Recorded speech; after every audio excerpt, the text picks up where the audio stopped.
Hey, what's going on, everyone? In this interview with Mark Savant, we talk about building your brand with digital media. And Mark is a master of this. That's what his company, Mark Savant Media, helps you do, helps entrepreneurs like you do, is get your message heard. We actually have a lot in common together, and you might see that throughout the conversation. We're bouncing ideas off each other, asking questions, but sharing insights along the way as well. And we talk about a lot about growing on social media, engaging with people through video DMs, audio DMs. We talk about repurposing. We talk about evergreen content. We talk about YouTube, Clubhouse. There's a lot in this conversation to get your wheels turning. And without further ado, here's Mark. But I wanted to start off by asking you about distribution and kind of a hypothetical situation. But what I've noticed from following you is that you're really good at distribution. I can go on Instagram, TikTok, YouTube, LinkedIn, Facebook, and see your content. Even Clubhouse, you're a big proponent of as well. But if, hypothetical situation, you were only able to select two platforms at the moment and focus on those two platforms, what would those two be and why? If I could only focus on two platforms, well, I would definitely be creating content on Clubhouse, for sure. Okay. I just think that it's such a powerful platform. And in the space that I'm in, I run a social media agency, a digital media agency. I help people create better content in less time. Clubhouse, for me, has been the best way to build know, like, and trust with people, right? It's maybe not the best way to stay top of mind, because to your point, if you log into any social media apps, you just start scrolling, I'm going to pop up in your feed, because that's what me and my team do. But those videos I find are not great for building know, like, and trust. They keep you top of mind. So Clubhouse for sure would be up there. And I guess the second, so this is a really tough question, Grant, because I love all these platforms for their own unique reasons. Yeah. But hey, at least I give you two though, not just one. Yeah. Because I know you can't just select one. It's not possible. I can't. It's hard. Because I definitely be on Clubhouse, but if I'm only on Clubhouse and there's no way to actually have that social engagement, that written text. So yeah. I think for me right now in Q3 2021, it would be Clubhouse and Instagram, just because they merge so beautifully together. The DM game is strong, and I've just been converting a ton of people from Clubhouse to Instagram. And then what you'll find, Grant, is that once someone is willing to leave one platform to engage with you in another platform, they're in your atmosphere. They're in your funnel, quote unquote. I hate the word funnel, but they're in your atmosphere, and you can really bring them in and kind of push them in any direction that is best for them. I will say though, it really hurts me to leave YouTube out of it, because I love YouTube a lot also. Yeah, no, and each platform does have their caveats, their pros, their cons. Like YouTube, for instance, amazing for SEO. People use YouTube like they use Google. They go there to solve problems. They don't really use other platforms in that same way. And versus on the other end of the spectrum, Clubhouse is just so conversational and so networking focused that it's like this question that I ask, only choose two platforms, is probably not a good strategy at the end of the day, because each of these platforms does serve a unique purpose. You just got to make sure that you're able to be consistent, because if you try to spread yourself too thin across too many platforms too quickly, then they all end up fizzling out and you end up pleasing no one.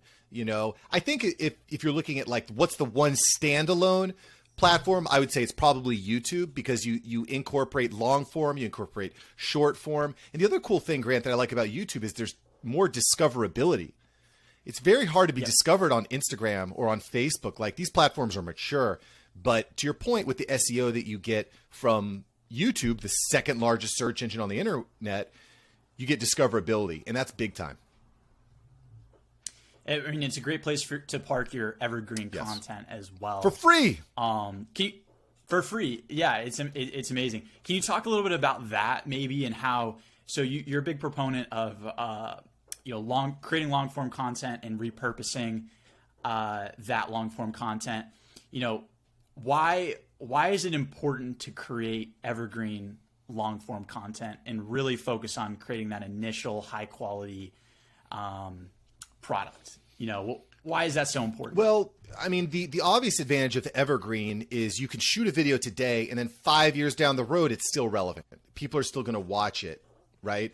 The challenge with evergreen content is it's much harder to go viral, quote unquote, because there's always a new trend. There's always something that's hot and that's new. And especially on a platform like YouTube, where people are like, what's up with this new platform? I need to ask questions. I need to research. I need to find out about it. Or they're going to go to YouTube and they're going to find out about it. But if all you're doing is posting evergreen content about mindset and negotiations and collaborations, well, then you're missing out on the trending aspect. So on YouTube, I think it's great to have a mixture of that evergreen content that people can watch 4, 5, 6, 10 years down the road, but also inserting trending topics so that you can get discovered more easily. And then once they're in your atmosphere, then they can start looking at the other evergreen content that you've got.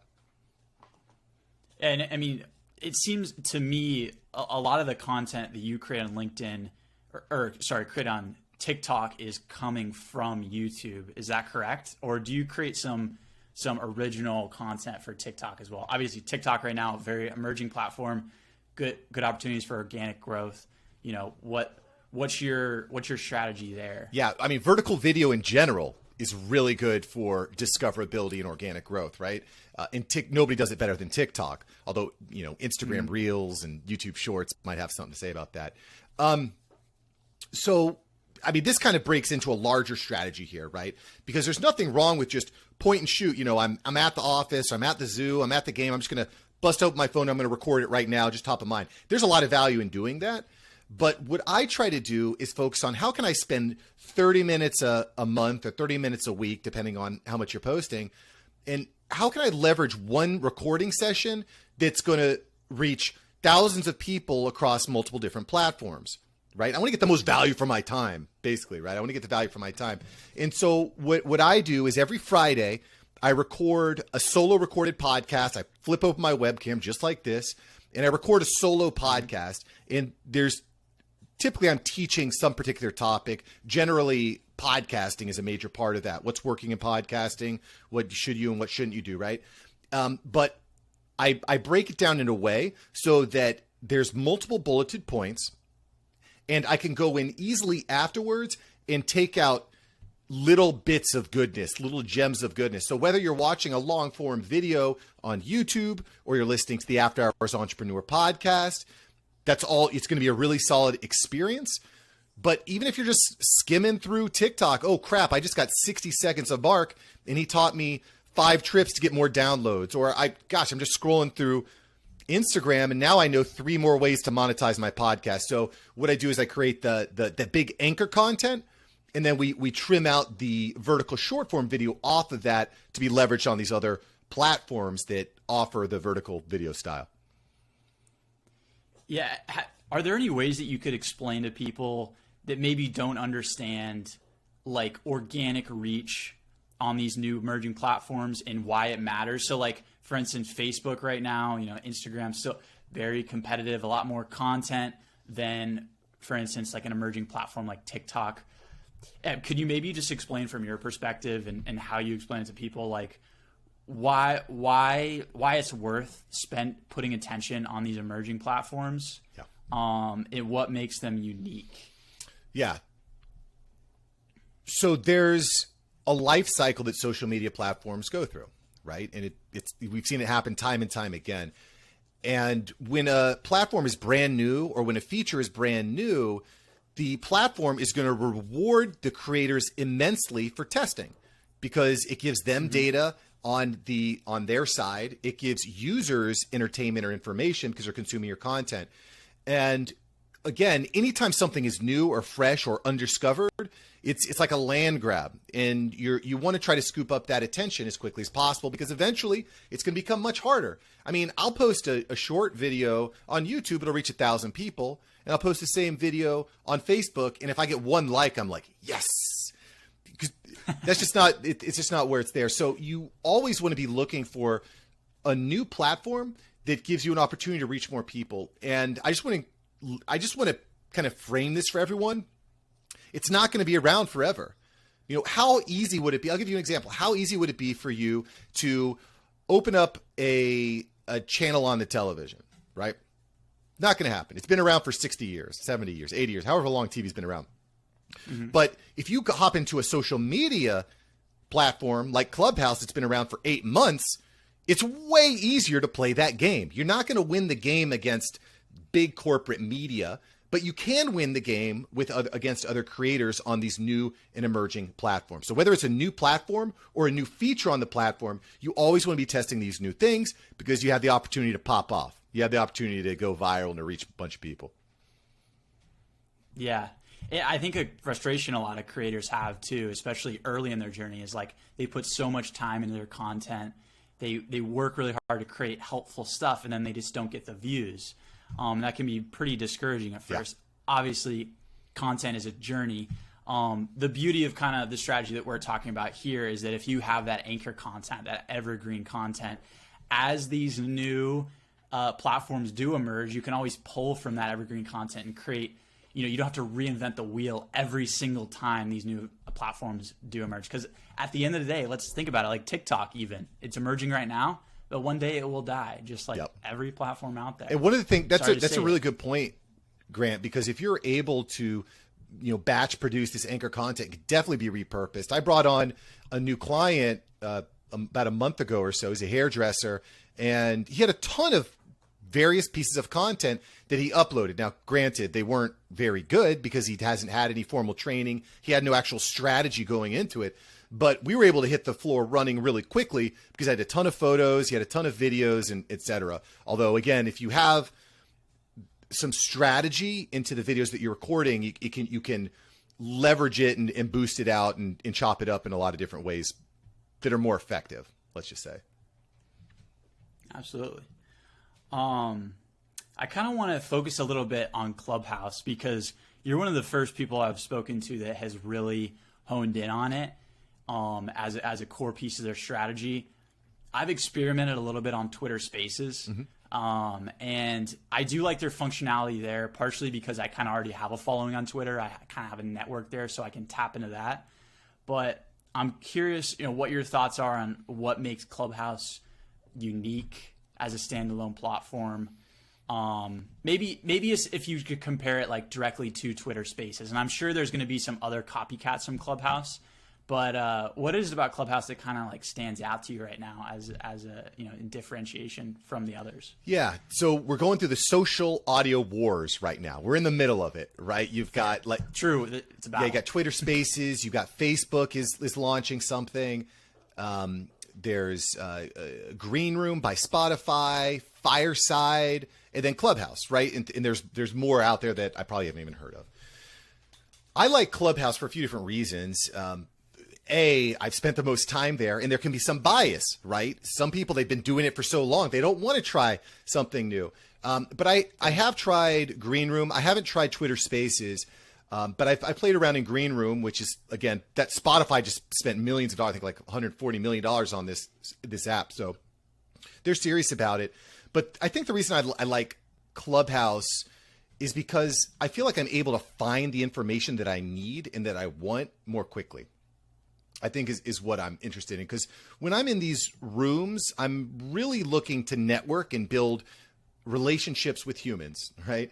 And whether that's someone that I can collaborate with, like yourself, on a podcast or a video or maybe a business opportunity, or if it's just I'm trying to bring more people into my atmosphere, right? I'm trying to bring people. I think of Clubhouse as kind of like very, very top of funnel, but it's so powerful because most of the time when people experience you on social media, all they experience is like a picture of you in front of your car, right? Or in front of your private jet that you own or whatever, right?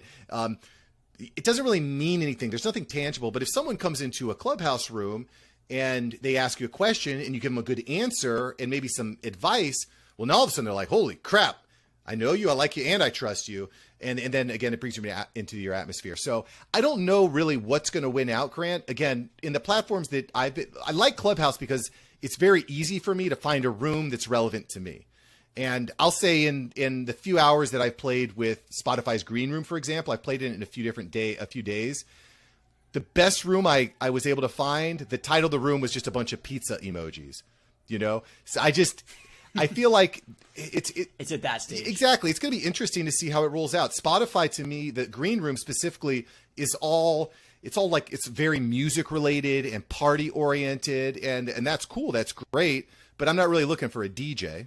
I'm looking to build businesses and build revenue and find clients. Twitter Spaces, again, I haven't played with enough. So I can't really comment on Spaces specifically, but the other thing that Clubhouse has going for is that it's cool. It's a cool place to be. It's hip. Also it's true. new. You have to be invited, so how does that play out long term? I'm not sure, but I'm very bullish on social audio in general, and Clubhouse right now is where I'm the happiest because it's achieving my end game. It's achieving my goals.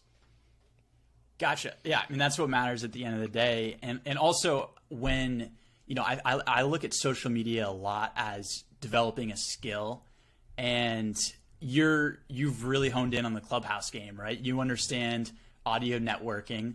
The thing is that would work on Twitter Spaces too. That could also work in Green Room. Yeah. Like you're developing the skill. The other thing that I want to point out about Clubhouse, and I'm sorry I didn't mention this before, is that there's no texting within the app.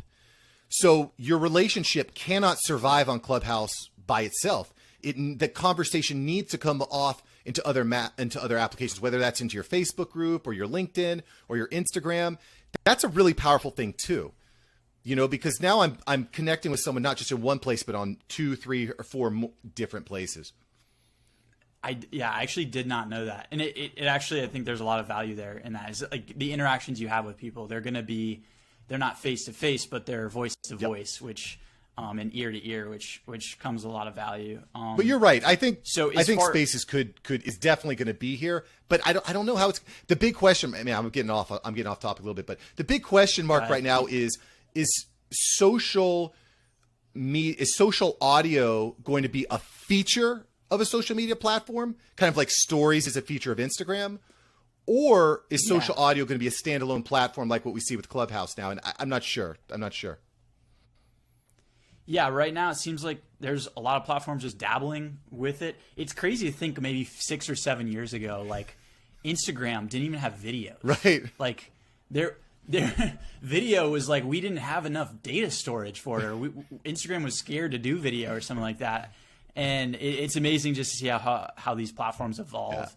And change, and you gotta be changed with them, right? Yes. So how do you stay on top of the changing trends on social media to make sure you're not kind of missing out on opportunities that would otherwise be there? Yeah, so this is a great question, and the answer is I'm in it. I'm living it daily, right? I've got team members that are in there every day. I'm in Clubhouse. I'm communicating. I'm in various mastermind groups and communities where we're talking about, hey, this is new. What do you think about this? And so being part of these communities, kind of like living and breathing is big time. A couple different newsletters that I subscribe to that help me. And then what I try to do is I take in all this information and I either test it first or I let my audience know. And that's to me been one of the biggest benefits of having a podcast like the After Hours Entrepreneur. Because people can listen in for 15 minutes on their favorite platform, their favorite podcasting app, and then they don't have to be fully ingrained because, like you and me, we're living it. We're in the trenches every day. You know what? But a realtor, an attorney, the local small business owner, they don't got time for all that. They're trying to move money. They're trying to move product. They're trying to bring in new clients. So what I try to do is just immerse myself and surround myself with the right people so that I can save people time, right? By saying, hey, this is how to do, this is how to make your Instagram story pop. This is how to convert your LinkedIn profile into a sale, and the key is knowing what you're passionate about, where you want to be, and then you got to immerse yourself, you got to. Yeah. I think Clubhouse is probably a good way. I mean, you're having real conversations with people that are in the trenches as well, real time. I've also noticed something that's a trend that I like about social media is people aren't too afraid to share their quote unquote secrets.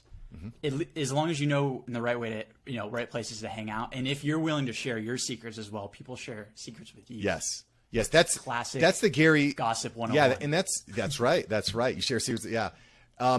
That's the Gary V. Give away your best stuff for free. Give away your best stuff for free. And then people get hungry. They want more.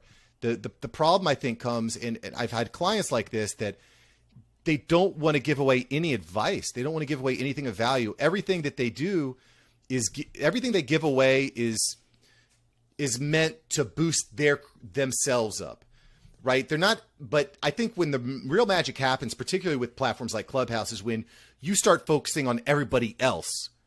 How can I help the listener? How can I help the viewer? And then once you shift that mindset, it transforms everything. Because if you go into it thinking like, how can I get more clients? It doesn't work. It's how can I help people based on the skill set that I have, and stuff just happens naturally after that. I mean, to me, that's kind of a positive outlook on social media. I'll be honest. There's a lot of negativity out there in the realm of social media and people being wary of it. Obviously, it does come with a lot of drawbacks, but yeah. I think the sharing of information is one of those things that is just mind-boggling to me. Like absolutely mind-boggling. And I've lived my life without social media. I've lived it with social media. I'll tell you what, it's a lot easier with social media, although it can be a negative rabbit hole if you're not using it intentionally. Yeah. How do you do that? Like, obviously engaging on these platforms and being a part of them, you're not just broadcasting, you're not just posting content, right? You're going on a Clubhouse and you're having real conversations with people.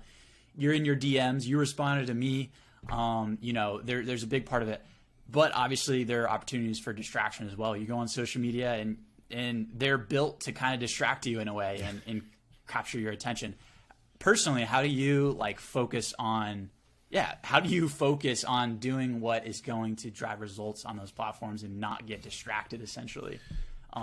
During that time? I'll tell you what, it's not easy. There are definitely times where I look at my computer screens and I've got 50 windows up and I'm like, I don't know what to do. I'm just going to go for a jog. I got to clear my mind and go for a jog, or maybe I'm going to go to sleep. Maybe it's too late, so that does happen. I think that, it's tough. I think that, built in, I have an innate ability to focus. I'm going to go back to 7th grade. Okay.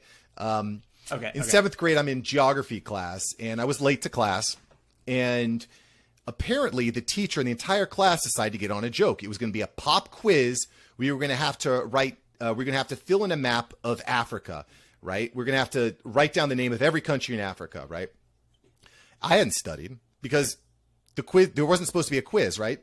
So I get in there. It's like, all right, we're doing Africa here in 5 minutes. Everyone get ready. And so I'm like, boom, head down, focused on my notes, just putting it all in my brain, right? Quiz goes, hands it out. I'm just head down into the book, just writing down all the countries, Congo, South Africa and Egypt and all the different countries, right? Putting them all in there. When I look up, Grant, I kid you not, every single person in the class was standing around me laughing because I was the only one taking the quiz, but I wasn't worried about what everyone else was doing. I was focused on me. I was focused on how can I achieve the goal, which is to get a good grade. So that was kind of a funny thing that happened. I ended up getting every single question right, by the way. I got every country right in Africa, but I think that part of it. That's impressive. Thanks. Part of it, I think, is just I have just, it's part of my personality. I'm able to kind of focus and block out noise. But what about strategy? Obviously you have when you go to social, you kind of know what you need to do, right? Yeah. I feel like that's a big piece of it too. Would you agree? The fact that if you do have a plan, you're not going to get as distracted. You're not just going to go on and scroll because that's not why you're there. And that's true. So for me, again, I've got a team of people that are posting, right? So I'm not doing a lot of the posting personally. I do a lot of the engaging and commenting with people. And so specifically, when I log into Instagram, I'm not really there to browse. I'm not there to see who's got the nicest swimsuit today or who's doing something funny with their dog. I'm there to engage with human beings. So the first thing I do is I'll go into Instagram. I'll say, who messaged me today? Who commented? Let's engage with those people. Let's send a video message. Let's send an audio message. Same thing. Basically, it's the same thing with every platform, Grant. I'm very rarely just scrolling through the feed because that is not your brain is not being active when you're just scrolling your feed. You're going into that passive mode. We're just sitting back, and that's okay. That's fine. You can scroll. There's nothing wrong with that. But The problem comes when there's work to be done and you start scrolling, and then an hour later you haven't actually accomplished anything. So I think for me, it's I go in with systems and with goals in mind, which is to engage with people, not to scroll. You know, you want to be a creator, not a consumer, generally speaking. Yeah, definitely agree. I also love that you embrace the video DM, the audio DM. Yeah. That is such a big part of the content strategy too. I think people forget about. I know our friend, Alex B. Sheridan, really successful on LinkedIn, huge proponent of the video DM, and is one of the people that encourage me to do it consistently. But it just breaks through the barrier and the ice like so much more efficiently than a standard text DM. You definitely stand out. Better use of your I'm time. wondering if you've tried this, Grant, because I've seen it done. I haven't done this personally. So when I send a video or audio DM, it's me. It's in real time. It's custom for the person there. But another strategy you can use, because I don't think I can scale this out indefinitely. It's manageable now, but the DMs are starting to roll in, so it's getting harder to manage it. Okay. So one of the strategies I've been looking at, considering, is pre-recording a video, like a 30-second intro, like, nice to meet you, this is what I do, how can I help you, tell me more about you, etc. Pre-recording a video. And then anytime we get a new follower, my team will reach out and send that video message to that person that connected. And then if that starts to roll into a conversation, well, then that's when I would hop in to take it on. So that's another way you could kind of try to scale that unique touch point, which is the DM. Gotcha. Yeah, I do think that is a fair and honest strategy, as long as, I think sometimes you got to be honest too when you're sending out like mass messages or maybe something that isn't fully personalized, and say, hey, I recorded this video a few months ago because it's a great way to connect and show people what I care about and do. Well, and I don't think it's I don't think it's fake necessarily to do that, Grant. Because but I get that point, because someone sent it to me. I was like, what is this? So I get that, but I don't think that it's necessarily a bad thing. I think you're finding ways to better serve the audience, to give something that's above and beyond. Because how many people are going to send you a video message? Like 1% maybe, so you're still delivering something that says, I value you as a human. I value you as a follower. But yeah, I get what you mean, because you could end up coming off really salesy and yeah. Need to do it a little artfully. Yeah. And I mean, this is pretty tactical, I guess, but I really like audio DMs on Instagram, and I really like video DMs on LinkedIn. And the problem with video DMs on Instagram is it doesn't send an actual picture of your face or a video. It just sends like a blacked out image that says tap to watch. And, I prefer the audio because it's less kind of potentially intrusive, if you would. But yeah, that's my perspective. But you can't go wrong with, anytime you can customize an experience for a new follower, you're going to win. You just got to figure out ways to do that efficiently and play to your strengths. Yeah. And I mean, it's the way I look at video DMs is like you're really building your social media following, like brick by brick by brick by brick.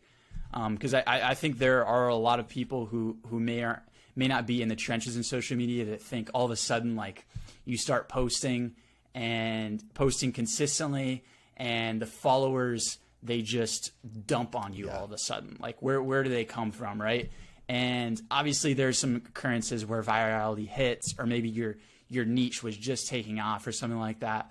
But for a lot of us, like, our social media followings are built brick by brick, relationship by relationship. And I think also, if you look at it like that too, if you're like, all right, I have 1,000 followers, how can I connect with each and every one of them so that I can actually provide value? I can actually build a relationship too, and get to know them. Like, I think that matters so much more than having 1 million followers on TikTok, right? How about having 1,000 followers on Instagram and knowing them on a one-to-one basis and actually being able to call them up and say, hey, I just wanted to check in. Do you have any opinions on that, on how, when you're early on in your content creation journey, just getting through that initial barrier of, like, I'm not growing fast enough. Now what? What do I do? Yeah, I mean, there's this lie perpetuated that building an online business is easy and that building passive income is not that hard, but it is incredibly difficult. Building an online business is incredibly challenging. It's very competitive. There's always something that's changing. It's very, very difficult, you know, and I think human beings in general, we're drawn to these kind of fantasies, right? The hero posts the video and then reaches 1 million people and he gets called to go on Jimmy Kimmel Live or something, right? But that's not how things play out. That's not how social media plays out. Social media plays out, like you said, it's brick by brick by brick. And then you hope that you're hitting the right people at the right time with the right message. And you're able to provide them with enough value that they're going to keep coming back. And then eventually you're going to see that hockey stick. And you're going to see that slow, granular growth just take off, you know. And it is possible. It does happen. I have a video on YouTube that's reached over 500,000 people, whereas the average video reaches, 100 or 200, you know. But I've had several videos that have just taken off, thousands and thousands of views, hundreds of thousands of views, you know. But what a lot of people see is they see the tip of the iceberg. They don't see all the work, all the effort that went into making that happen. If I wouldn't have spent the hundreds of hours learning how video and how lighting and how audio works and how to structure a post, it never would have mattered. And in fact, in that one YouTube video I was talking about, I actually posted it. Nothing happened. A week later, I went in and I played with the title. I played with the description. And then all of a sudden, it just took off. It was kind of wild. Yeah, subtle details, but you don't learn those subtle details until you're in it and you're experimenting, right. and you learn what works. But I'm a big fan of have you heard of Tim Ferriss's 1,000 raving fans strategy? Yeah, before? I think it's Kevin Kelly gave that to him actually. Kevin Kelly, yeah, the 1,000 true fans. That wouldn't surprise me. Usually he's pretty good at crediting people, but 1,000 true fans, that's always something that has been really, I think unlocked a focus in me when it comes to building businesses. And I ran an e-commerce business in college actually, and that was always my goal is try to create those 1,000 raving fans. Yep. And create those one-on-one connections with them and people that will be advocates for you. The interesting thing is that maybe if you're a coach or you're a consultant, you're a small business, you may not even need 1,000 raving fans. You may need 10, or you may need 100, or you may need 250, right? In which case, you should focus on just creating those real relationships, 100%, and fostering those over time. So same thing. That's my opinion. You're so spot on, Grant. 99% of people don't understand that. They think that 1 million followers is what I need. It's what I want. But there's people with 1 million YouTube followers, 1 million YouTube subscribers and their videos will reach 1,000 people. It's like you said, it's about creating those 1,000 true fans. And furthermore, when it comes to the actual branding of your business itself, people often go way too wide. They think I can't tell you how many times I hear this from people. What does your brand do? Well, we help a lot of people do a lot of different types of things. We're kind of like something for everybody, it all the time. That's not the way you build a business. That's not the way you build a brand. You are not for everybody. You're for a select group of people that can really use what you have to offer. And the sooner you get that right with your messaging and with your mindset when it comes to building your social media platform, the better. It is 100%. You were spot on. Yeah, the niching, very hard, but so important. I think you've done a good job of it yourself. And by the way, I want to give you a chance just to tell us where we can hang out with you. I know you're on Clubhouse, you're on LinkedIn, you're on YouTube. Where can people find out more information about you, Mark Savant Media, After Hours Entrepreneur? Tell us more. Yeah, you can find Mark Savant Media across basically every platform. You can listen to the podcast, The After Hours Entrepreneur, fresh episodes every week, multiple times a week. Whenever I think I've got something that's useful for you that you can enjoy. Nice. And again, what I try to do with all my content is try to keep it concise, give you information, because I don't like sitting around listening to tons and tons of rabble. I like to get right into it. So, Mark Savant Media all across the web, and you can listen to the After Hours Entrepreneur on your favorite podcast player. You'll love it. Nice. Well, appreciate it, Mark. Thanks for the tactical tips. I've always appreciated that from your videos. They get to the point, give you something you can use. And with that being said, would highly recommend following Mark, tagging along on his strategy and tactics. I'm sure Mark shares and wants you to use it. So use it and abuse it. Let's go. Really appreciate this.